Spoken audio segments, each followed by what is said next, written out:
Čau, čau, čau visiem tautas skatītājiem, YouTube skatītājiem. Video speciāli jums un sveicieni no Pērtas, Austrālijas otra gala.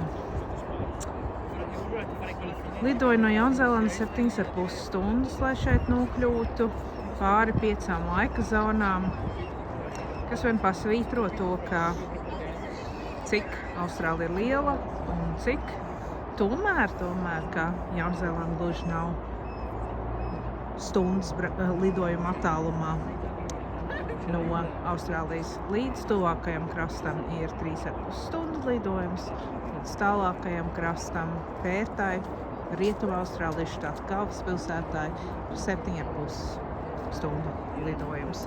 Es esmu šeit darba darīšanās un atnācu parādīt, cik te ir ļoti, ļoti skaisti. Tā.